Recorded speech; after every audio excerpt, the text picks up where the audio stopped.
자, 이것은 이제 주제 통합적 읽기죠. 가와 나 두 지문입니다. 자, 가나 두 지문인데 같이 한번 보겠습니다. 19세기의 분트는 인간의 정신세계가 의식으로 이루어져 있다고 보고 실험을 통해 인간의 정신현상과 행동을 실험하는 실험심리학을 주창하였다. 그랬습니다. 그러니까 실험심리학 하나 체크해놓으면 되죠. 누구예요? 분트라는 사람입니다. 그죠? 자, 근데 이때 의식이란 깨어있는 상태에서 자신이나 세계를 인식하는 모든 정신작용을 의미한다. 자, 그래서 이 분트는 의식이라는 걸 중시했어요. 자, 근데 이 의식이라는 것은 뭐냐 하죠. 그죠? 의식은 뭐냐면 깨어있는 상태에서 자신이나 세계를 인식하는 모든 형태의 정신작용이다. 요거만 체크하시면 된다. 그러나 했습니다. 자, 아까 말씀드린 그러나와 같은 이 쟁점, 이슈가 이제 중요하죠. 프로이트는 정신질환을 겪는 환자들을 치료하면서 인간에게는 의식과는 다른 무의식 세계가 존재한다.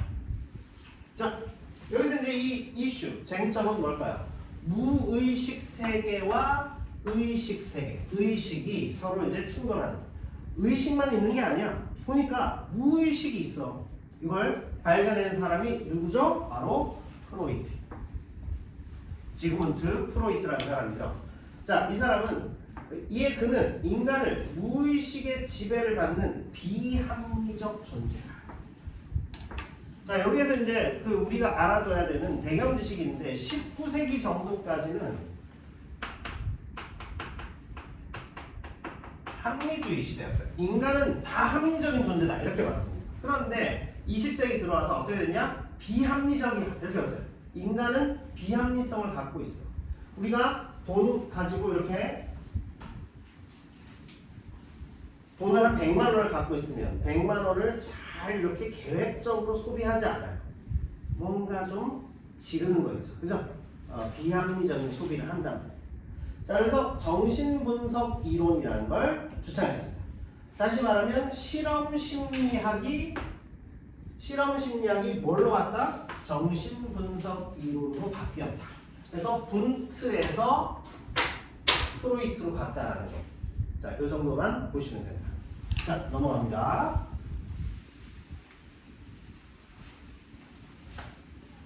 그래서 분트는 인간을 합리적인 존재로 봤고 이 합리적인 존재로서의 관을 거부한 사람, 반대한 사람이 등장했죠. 이게 프로이트예요. 그 다음 넘어갑니다. 프로이트에 의하면 인간의 정신세계 중 의식이 차지하는 영역은 빙산의 일각이다. 그래서 의식이라는 건 어때요? 빙산의 일각이에요. 빙산의 일각은 무슨 말일까요? 빙산은 바닷물 위에 이만큼 튀어나온 거죠. 그러면 바닷물 아래, 수면 아래 이만큼 큰 게 들어있죠. 그죠?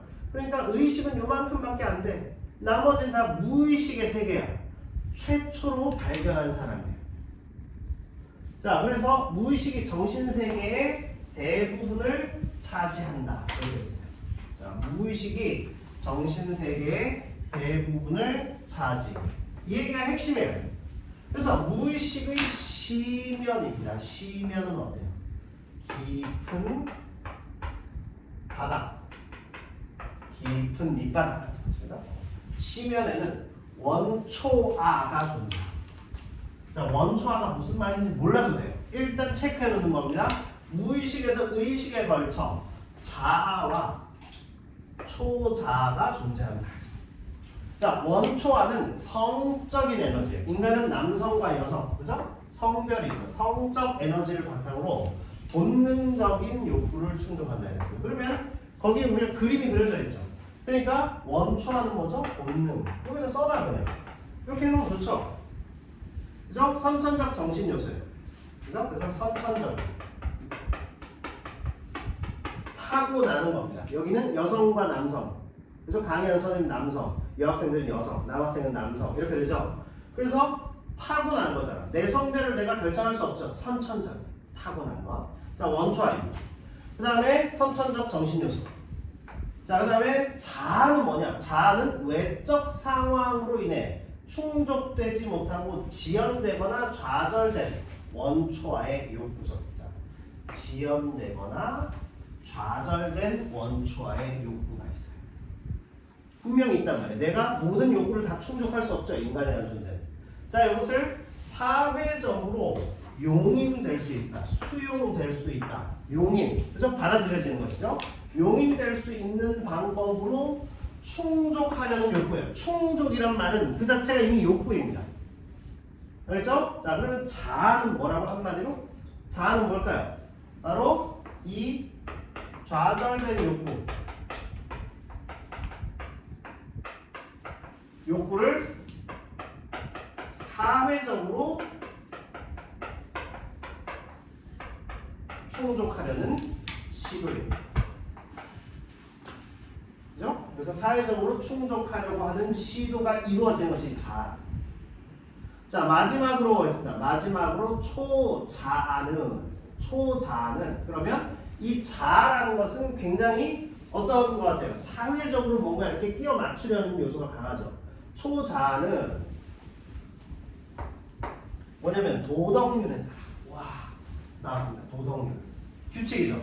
원초와의 욕구를 뭐한다? 억제하고. 그 다음에 양심을 중시하고. 그래서 초자아는 후천적으로 발달한다. 자, 그러면 자아와 원초와 사이에 초자아가 딱 있는 이유를 알겠죠. 자, 초자아는 뭐 하는 거죠? 바로 조절하고 통제하는. 자, 이렇게 체크해 놓으셔야 돼요. 아시겠죠? 이게 누가 만들었다고? 프로이트가 만들어낸 그런 이론이에요. 자, 이해되죠? 넘어갑니다. 자, 그래서 프로이트는 이렇게 그림을, 그러면 이 아래가 다 무의식이야. 그러면 자아는 요 위에만 나와 있죠. 빙산의 일감이다. 이렇게. 자, 이해하셨죠? 자, 넘어갑니다.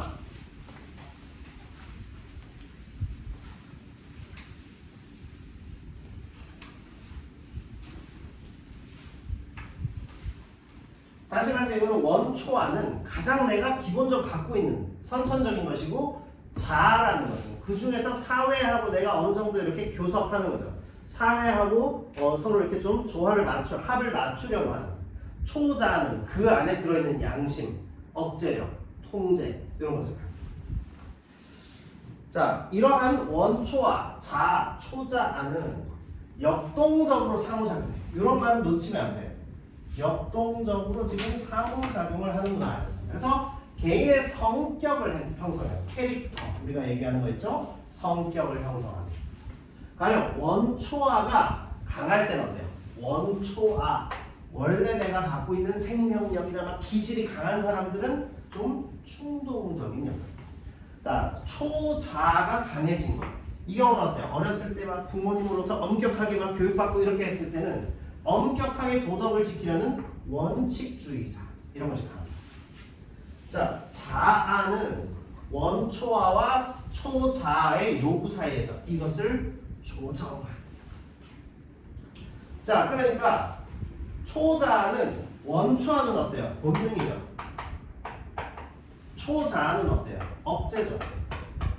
그러면 그 사이에서 누가 그걸 조정한다? 실제로는 누가 조정한다? 자아가 조절. 자, 왜 그럴까? 정신적 균형을 이루기 위해서는 사회적, 자아의 발달이 중요하죠. 자아 발달이 중요한 이유가 뭘까? 아까 사회적으로 용인되는 것을 고려하기 때문에. 사회적으로 내가 이 행동을 해도 될까? 이랬습니다. 그러니까 아까 그림상으로 봤을 때는 초자가 그걸 조절하고 통제하는 것 같았는데 그게 아니에요. 원초와의 좌절된 욕구를 사회적으로 승화시키는 것이 자아다. 그럼 초자는 억제하는 거예요. 그러니까 이 둘 사이에 충돌이 일어나는 것을 자아가 조절해줘야 되기 때문에 자아 실현, 자아의 발달이 중요하죠. 자아라는 거죠. 나라고 하는 개념도 발명된 거. 원래 인간에게 자아가 있었고 그렇지 않아요. 우리가 중세 조선으로 가면 자아 얘기를 하면 그게 무슨 소리요? 하고 못 알아들었어요. 무슨 소리인지 알겠죠? 자, 그래서 자아가 제 역할을 하지 못할 때 문제점이죠. 정신 요소의 균형과 관계됩니다. 자아가 제 역할을 하지 못하면 정신 요소의 균형이 깨져서 불안감이 생기죠. 그렇죠? 그래서 자아가 형성되지 못한 사람이 불안감이 많고 사회생활 할 때도 여러 가지 문제가 발생하고 이런 일이 벌어지는 이유도 바로 여기 있습니다. 자, 그래서 자아 안에는 이런 게 생겨요. 방어 기제가 생겨요. 특히 요즘 학생들 보면 이렇게 친하지 않은 선생님, 친하지 않은 사람들 처음 만나면 거의 이렇게 그 상호작용 안 하려고 그래. 입 딱 닫고 있죠. 안녕하세요. 이걸 잘 안 하죠. 이거는 원래 외국 사람들 하이 하고 인사하는데 외국인들도 요새는 좀 심해진 것 같아요. 그만큼 인간과 인간이 만나서 교섭하고 활동하는 것 자체가 많이 좀 퇴색되고 줄어든 것 같아서 아쉬운 부분이 있어요. 자, 방어 기제죠. 그게. 내가 모르는 사람인데 나를 함부로 얘기해도 될까? 이렇게 하니까 다 있다고요. 좀 친해지면 이제 자기를 드러내죠. 과거 사람들이라고 해서 그런 게 전혀 없었던 게 아니라 방어 기제가 있어요. 내 불안감을 해소하려고 어떤 사람은 막 도둑질하죠. 저 아주 탑스타가 도둑질을 해요. 도벽이 있단 말이에요. 왜 그럴까? 자기 이 막 해결할 수 없는 내면의 여러 가지 막 아픈 부분이 있다. 자, 그래서 방어 기제를 사용하게 된다. 알겠습니다. 됐죠? 넘어갑니다.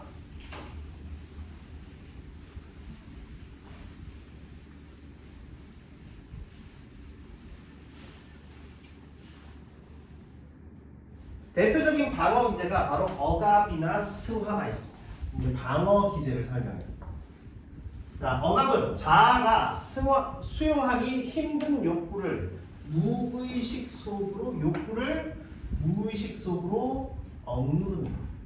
자, 이게 억압입니다. 이와 같은 욕구를 예술과 같이 가치 있는 활동으로 전환해요. 자, 가치 있는 활동으로 전환하는데 대표적인 게 예술. 자, 이게 뭐죠? 바로 승화. 자, 억압과 승화. 억압은 누르는 거지. 승화는 어때? 그것을 오히려 오픈해가지고 더 높은 차원으로 끌어올리는 거예요. 자, 그래서 개인마다 습관적으로 사용하는 방어 기제가 다르기 때문에 어떤 방어 기제를 사용하느냐. 자, 이것은 개인의 성격 형성에 영향을 준다. 자, 이게 뭐예요? 자아가 형성되는 거죠. 자아 형성이 잘 이루어져야 된다. 그런 이야기가 됩니다. 자, 프로이트는 어린 시절에 해소되지 않은 원초와의 욕구나 정신 요소 간의 갈등은 성인이 된 후에도 지속적으로 영향을 준다 했습니다. 흐름을 잘 보셔야 돼요. 성인이 된 후에도 지속적으로 영향을 줘요. 원초와의 욕구. 그지? 갈등. 다시 말하면 억압했을 때 어른이 돼서도 이런 문제가 발생합니다. 자, 그래서 이 시기에 부모의 상호작용 경험이 성격 형성에 큰 영향을 준다. 부모와. 그치?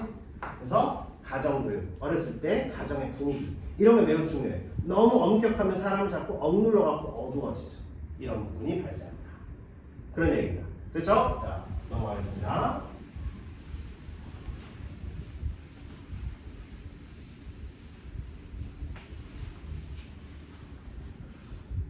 자, 특히 그는 성인의 정신질환을 어린 시절의 심리적 갈등, 다시 말하면 이 심리적 갈등은 어른이 돼서도 정신질환을 준다. 그래서 이를 치유하기 위해서는 무의식에 내재되어 있는 과거의 상처, 무의식 속에 뭐가 들어있다는 거죠? 이런 걸 놓치지 말아야 되죠? 상처가 들어있다.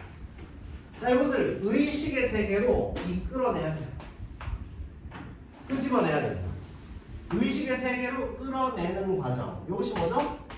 치료가 이루어지는 것이죠. 이런 프로이트의 이론은 기존 이론에서 간과했어요. 자, 여기서 이런 것도 놓치면 안 돼요.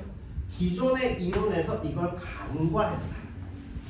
알겠죠? 내용을 받아들이는 게 아니에요. 여러분이 그 선택지 같은 걸 분석할 때 뭘 놓치지 말아야 되느냐, 어떤 어조나 어떤 흐름을 놓치지 말아야 되느냐. 기존 이론에서 간과했다. 그래서 무의식, 이것은 바로 프로이트의 의의가 됩니다.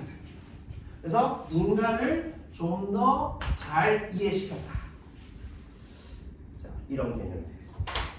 됐죠? 자, 제시문 가가 바로 프로이트입니다. 핵심 뭐죠? 원초아와 초자. 원초아는 어때? 원초적 욕구지. 초자는 그것을 통제하고 조절하려고 하는, 누르려는 거예요.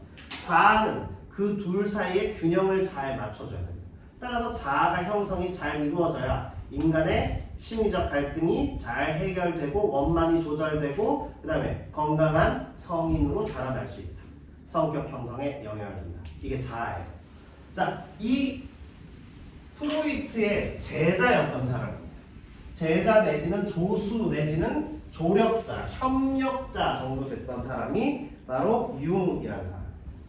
자, 이 융은 프로이트의 정신분석 이론에 반기를 들었어요. 그래서 분석심리학이라는 걸 주창했는데 무의식을 단지 의식에서 수용할 수 없는 원초적 욕구나 해결되지 못한 갈등의 창고로만 봤어요. 자, 프로이트와 달리 했습니다. 자, 프로이트는 무의식을 뭐라고 봤죠? 약간 갈등의 창고 정도로 봤죠. 자, 이걸 비판한 거죠. 융은 무의식을 냈습니다. 그래서 달리가 나왔죠. 그러나 하고 비슷해요. 무의식을 잠재적 가능성으로 봤어요. 자, 특히 무의식 속에 뭐 있냐면 창조적인 에너지가 들어있다. 이렇게 봐요. 자, 그래서 분석심리학이 지금 프로이트 정신분석 이론에서 갈라져 나와 다른 형태를 이루었다는 걸 알 수 있어요. 융은 가장 바깥쪽에 의식이 있다.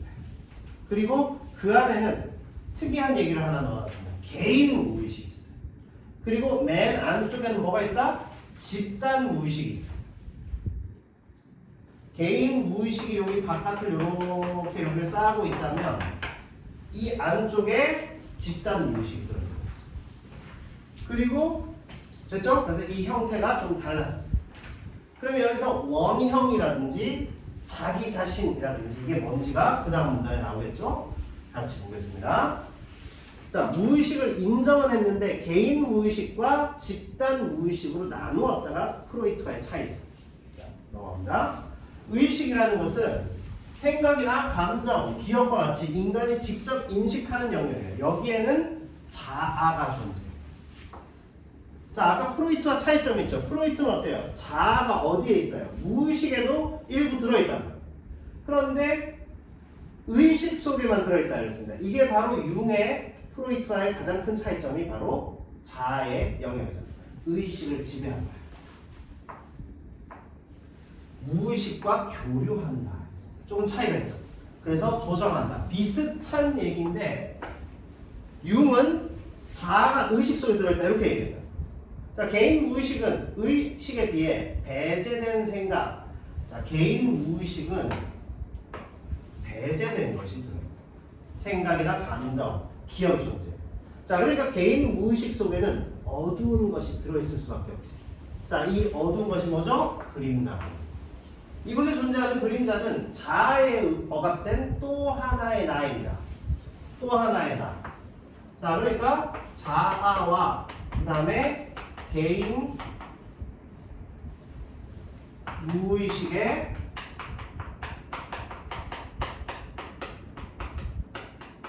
그림자가 이렇게 붙어있다. 마지막으로 집단 무의식이라는 것은 뭐냐 하면 바로 원초적이고 그 다음에 보편적. 즉 인류의 경험이 원형의 형태로 존재한다 이랬습니다. 인류의 경험이 계속 쌓이니까 진화를 통해서 축적될 수밖에 없죠. 자, 그래서 가령 어두운 상황에서 누구나 어두운 데 가면 아주 어린 아이들도 막 공포심을 느껴요. 무서워 이렇게 된다. 자, 이것은 원래 그 속에 이렇게 뿌리 내리고 있는 진화를 통해서 축적되어 온 의식이에요. 무의식이죠. 그 속에 바로 원형이 들어있다. 자, 알겠죠? 의식, 개인 무의식, 그 다음에 집단 무의식 속에 원형이 막 들어있다. 자, 됐죠? 그 다음 넘어갑니다. 그러니까 선생님이 지금 강조하는 것은 읽을 때 잘 읽어야 된다. 자, 융에 따르면 집단 무의식의 가장 안쪽입니다. 이제 더 중요한 얘기가 나와요. 가장 안쪽에 자기라는 게 존재해요. 자, 이는 정신세계가 내재하는 개인의 근원적인 모습. 다시 말해서 아까 얘기한 프로이트의 원초아 같은 것은 나타나지 않았죠. 자, 융은 자아가 성찰을 통해 무의식의 심연에 존재하는 자기를 발견하면 인간은 비로소 타인과 구별되는, 자, 그래서 이 자기는 뭐냐면 타인과 구별되는 고유한 존재예요. 자, 그래서 이것을 개별화. 자, 이는 의식에 존재하는 자아가 무의식과 끊임없이 상호작용하죠. 자아가 무의식과 상호작용. 그래서 무의식의 영역을 의식으로 통합하는 과정, 즉 무의식을 의식화하는 과정을 통해 이루어진다 했습니다. 밑줄 친 기억은 뭐하고 관계가 있다고? 지금 여기서 뭐하고 관계? 무의식을 의식화하는 과정은 결국 뭐예요? 뭐하고 관계 있어요? 개별화, 즉 자기를 형성한다. 흐름이, 알겠죠? 그걸 딱 파악해야 돼. 자, 그래서 이 과정에서 자아는 자신의 또 다른 모습인 그림자와 대면합니다. 그죠? 자아와 붙어있는 것, 동전의 양면처럼 붙어있는 게 누구죠? 바로 그림자. 자, 자아는 자신의 또 다른 모습인 그림자와 대면을 하면서 집단 무의식에 존재하는 여러 원형들을 발견합니다. 다시 말하면 집단 무의식이 우리한테 도움을 안 주는 것이 아니라 집단 무의식이 도움을 준다고 되어 있죠. 그치? 그 원형을 발견해서 무의식을 의식화하는 과정이 계속 일어난다. 이랬어요. 그 프로이트는 조금 초기적인, 약간 단순한 형태라면 융은 좀 더 복합적인 얘기를 합니다. 자, 그렇습니다. 자, 넘어갑니다. 결국 자아가 무의식의 심연에 존재하는 자기를 찾아가는 과정은 정신세계를 구성하는 자아와 그림자, 그리고 여러 원형들이 대립에서 벗어나 하나의 정신으로 통합된다 이랬어요. 자, 여기에서 제일 중요한 핵심이 뭐지? 방금 읽었던 문장의 핵심.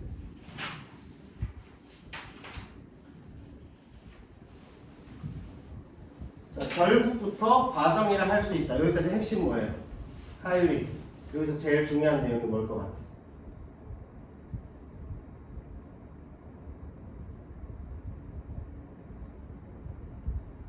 제일 중요한 단어. 뭔 것 같아? 지로. 자, 자기를 찾는다는 건 뭐지? 정신적인 균형을 이룬다.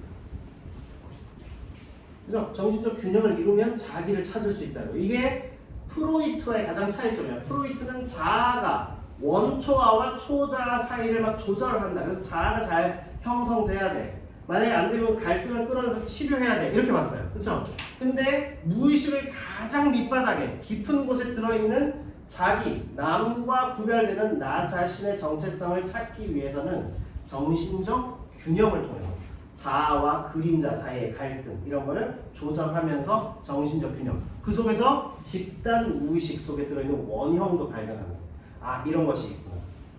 그런 걸 통해서 개인은 뭘 한다? 내면의 성숙을 이룰 수 있다 이랬습니다. 자, 정리해보자면 프로이트 같은 경우는 무의식을 발견해낸 거예요. 그래서 원초아와 초자아 개념을 제시했습니다.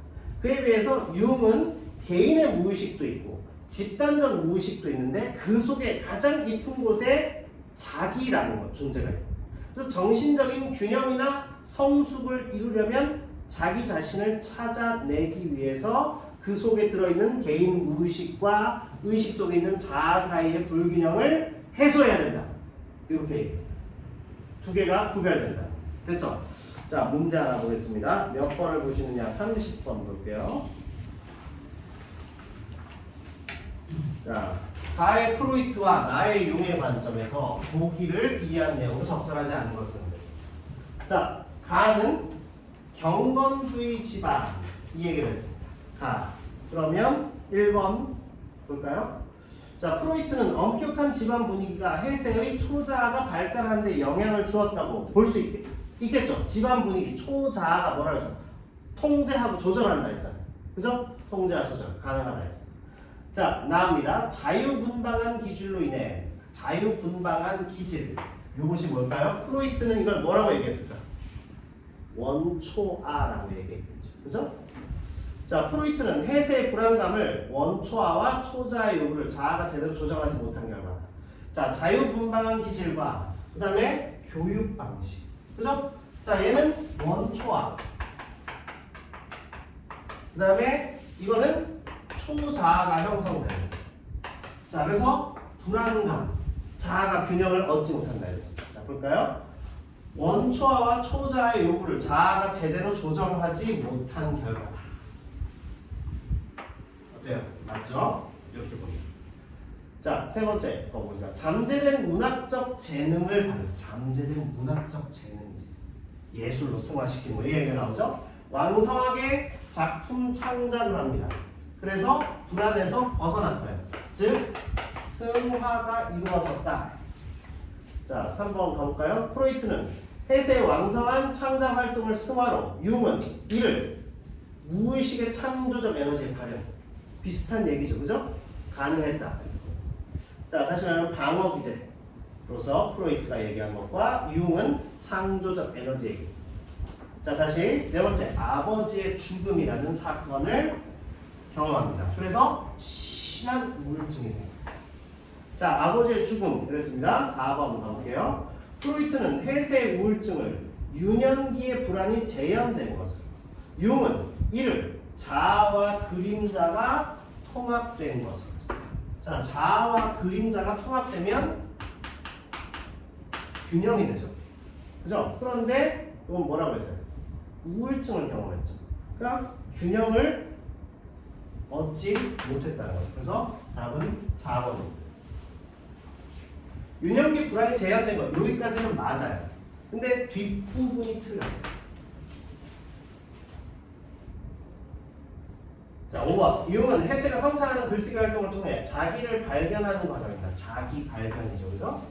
글쓰기, 이걸 통해서 심리적 안정감을 느꼈다. 자, 말을 한번 다시 읽어보겠습니다. 자, 말을 읽어보면 성찰적 글쓰기 활동 속에서 심리적 안정감을 느끼며 여생을 보냈다. 나왔죠? 이렇게 되었답니다. 자, 이렇게 해서 답은 4번이었다는 사실을 우리가 확인했습니다. 아시겠어요? 자, 다시 말하면 이제 이 비문학 지문들이 점점 더 어려워지기 때문에 좀 더 세밀하게 읽는 거에 대해서 강조를 좀 드렸습니다. 자, 그 다음에 문학 한번 가보겠습니다. 자, 문학으로 우리가 뭘 보느냐 하면 고전 시가부터 일단 먼저 볼게요.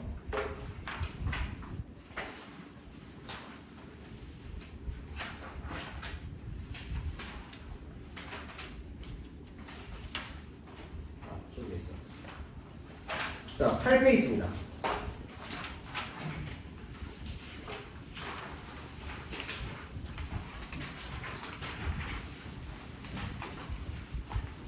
자, 이원익의 고공답 주인가라는 작품이 있습니다. 자, 요거는 우리가 26번 문제를 먼저 봐야 돼요. 자, 9페이지에 26번 문제를 먼저 볼게요. 고공답 주인가는 고공이 주인에게 답하다 이 얘기입니다. 자, 고공, 종이 상전에게 답을 한다 이 말이죠. 그래서 국가를 지배하는 비유했죠. 자, 그래서 이 작품에서 상전은 왕, 종은 신하를 가리키는데 화자는 임진왜란으로 나라가 황폐해졌어요.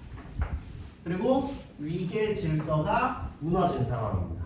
즉, 우리가 이 문학 작품을 이해할 때 제일 중요한 것 중에 하나가 뭐죠? 바로 시대 배경을 이해해야 돼요. 이게 잘 반영된 것을 확인해야 돼요.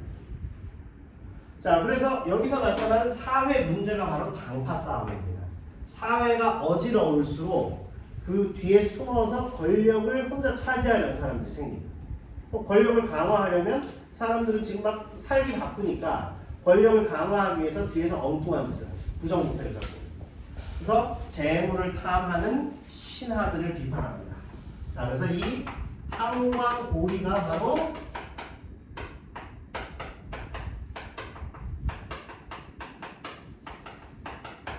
비판의 대상이 된다. 자, 그리고 국가를 경영하는 왕으로서의 책임을 강조한다. 자, 더 중요한 것은 왕이 책임을 져야 돼.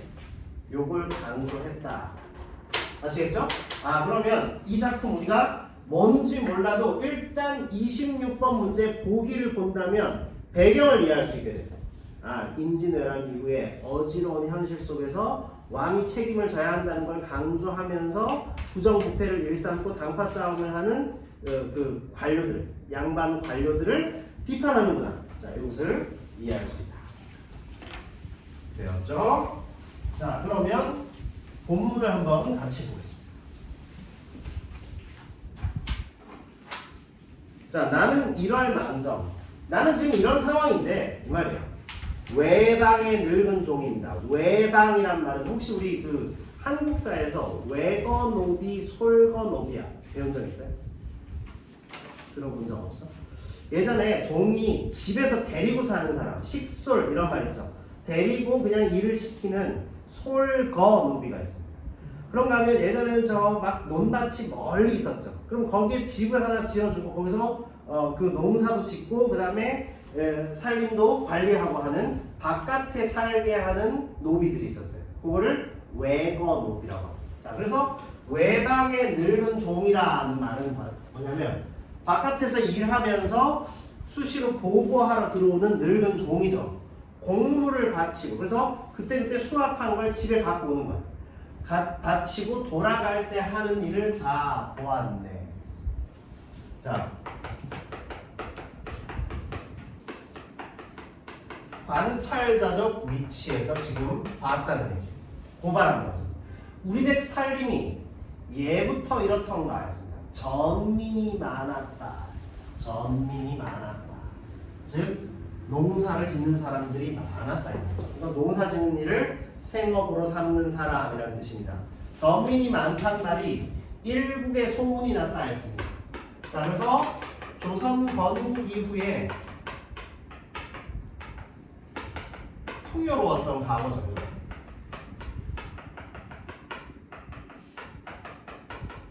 과거 얘기를 합니다. 그래서 처음에 건국하고 나서는 아주 나라가 튼튼하게 잘 갖춰져 있었어. 소문이 났는데 먹고 입으며 드나드는 종이입니다. 이 종은 아까 우리가 26번 문제에서 봤죠? 관리들이 100명이 넘는데도 무슨 일을 하느라 텃밭을 묵혔는가 하였습니다. 무슨 소리일까요? 열심히 일을 안 하는 거죠. 그치? 자, 그래서 관리들이 어떻게 한다? 태만하다. 게으르다. 텃밭을 묵혔는가? 농장이 없다던가 홍이 연장 못 가졌나? 농장도 있고 도구도 있어. 날마다 무엇 하려? 밥 먹고 다니면서 낮잠만 자느냐? 그죠? 태만하다 너희들. 자, 그래서 비판의 대상이 누구라고? 바로 이 먹고 입으며 드나드는 종을 비판한다. 태만하고 그 다음에 욕심만 많은 탐관 우리들, 당파 싸움만 일삼는 이 탐관 우리들을 비판하다 한다 이 얘기죠. 자, 여기까지 이해했을까요? 자, 넘어갑니다.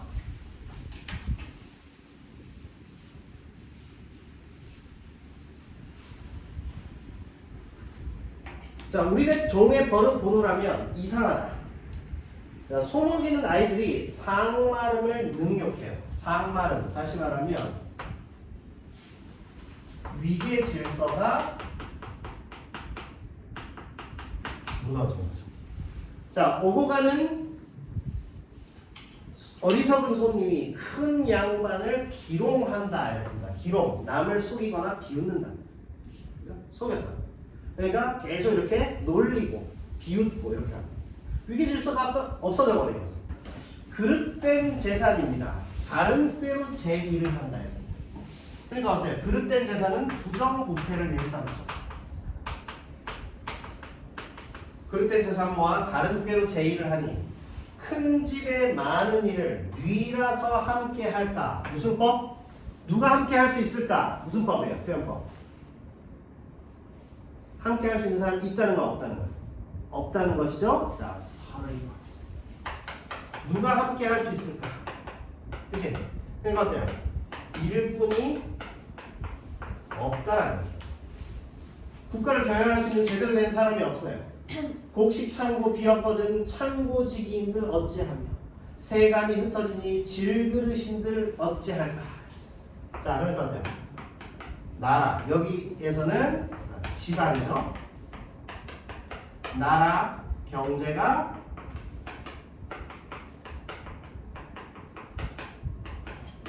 피폐해진다. 자, 내 잘못된 줄 내 몰라도 남 잘못된 줄을 모르겠는가? 남 잘못된 줄 알아. 그럴 것 같아요. 남 탓을 일삼는. 사실 사람은 어때? 내가 잘못된 것을 잘 이해하지. 근데 남 잘못된 것만 딱 일삼는. 풀어헤치거니 맺히거니 헐뜯거니 돕거니 하루 12대 어수선을 피운 것인가 했습니다. 자, 이 어수선하게 막 난장판을 부린다. 이 어수선은 뭘까요? 바로 조선 후기에 당파 싸움을 일삼고 있는 이 탐관 오리들을 바로 비판하려고 하는 것입니다. 이렇게. 됐을까요? 자, 이렇게 해서 우리가 여기까지 내용 같습니다. 됐죠? 그 다음 넘어가도 되겠죠?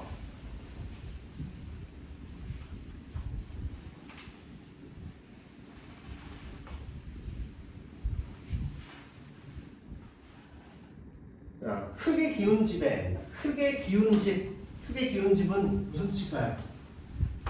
어려워진 국가적이요. 상전님이 혼자 앉았어요. 임금의 고독입니다. 명령을 뉘들으며 논의를 뉘어할까? 누구하고 이 얘기를 하겠느냐? 자, 그래서 이것도 역시 서리법이죠. 뉘어할까? 아무도 할 사람이 없다는 얘기예요. 낮시름 밤금신 혼자 맡아 계시니 임금이 고독하다는 얘기죠. 옥 같은 얼굴이 편하실 적 몇 날일까 걱정하는 거죠. 그래서 주군 임금을 걱정하고 염려하는 겁니다. 따라서 이 시의 화자는 어떤 존재죠? 바로 충성스러운 신하예요. 화자는 충신이에요. 자, 이 집 일이 되기가 뉘 탓이라 할 것인가?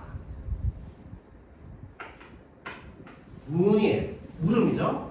자, 돌이켜 생각해보니 상전님 탓이로다. 문답을 하고 있죠. 자, 이 문답법을 통해서 시상을 강조합니다. 시에 담아놓은 생각을 강조한다.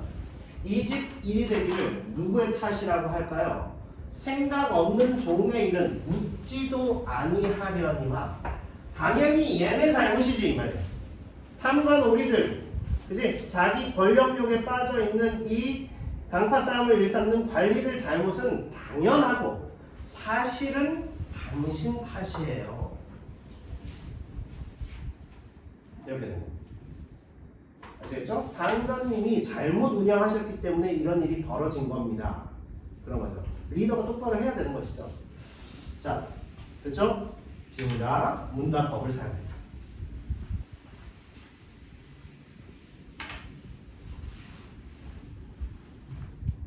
내상전 그르다 하기는 종의 죄가 많아요. 그렇다고 하지만 세상 보면서 이 세상을 보니까 참으로 민망하다. 안타깝고 부끄럽고 이렇게. 그치? 안타까운 마음이죠. 민망하여 여쭙니다. 아뢰입니다. 이 말이에요. 여쭙는다는 건 물어본다. 에스킹 한다. 이 말이 아니죠. 자, 세상 보며 민망하여 여쭙니다. 그렇기 때문에 화자의 안타까움이 여기 담겨. 자, 새끼 꼬는 일 멈추시고 내 말씀 들으소서에서 중요한 게. 자, 이 사람이 지금 집 주인인데 새끼 꼬는 일을 하고. 새끼 꼬는 일은 종들이 하죠. 종들이 안 하니까 아이고 내가 이 일이라도 해야 되겠다 하고는 지푸라기에서 새끼를 막 꼬고 있어 주인이. 자, 그러니까 임금이 작은 일에 집착하는 거예요.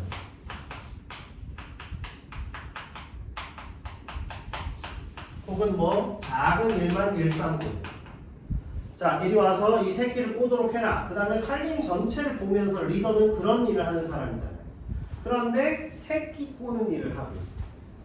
그 사실 임금답지 못한 모습을 보고 있다. 작은 일에 집착해서 막 싸우고 이 말 들었다 저 말 들었다 이러면서 종들을 휘어잡지는 못하고 자 집일을 고치려거든 종들을 휘어잡고 종들을 휘어잡으려거든 그죠? 여기에서 일로 갔죠? 상벌을 밝히시려거든 이랬죠. 자 원숭이 엉덩이는 빨개 빨개는 사과 사과는 맛있어 맛있어는 바나나 바나나는 길어 길어는 기차 이렇게 가죠. 그죠? 자 이와 같은 방법을 연쇄법 그래서 역시 시상을 강조하는 효과가 있어요. 시에서 표현하는 모든 것은 시상을 강조해야 돼요. 표현법을 쓰는 이유가 다 있다죠. 갑자기 서리법을 쓰고 자 그래서 집안일을 고치려거든 종을 휘어잡고 종을 휘어잡으려거든 상벌을 밝히시고 상벌을 밝히시려거든 어른 종을 믿으십시오. 이렇게.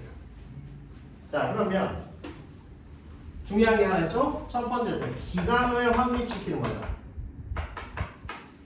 질서를 잡아야 돼요. 그렇죠? 여기 선생님이 수업하는데 다들 막 떠들고 있고 선생님 말에 집중 안 하고 누구는 졸고 있고 누구는 딴짓하고 있고 이러면 기강이 없는 거야 그 수업. 그렇죠? 자 그 다음에 종들을 휘어잡기 위해서 어때요? 상벌을 확실하게 해줘야 돼. 그렇죠? 그러니까 어때요? 엄격한 규율, 규칙 혹은 좀 더 고상한 말로는 법도가 있어야 된다. 법으로 통치하라는 얘기죠. 자, 그 다음에 상벌을 밝히려거든 어때? 어른종을 믿으소서 했습니다. 어때? 훌륭한 재산을 둬야 된다. 이렇게.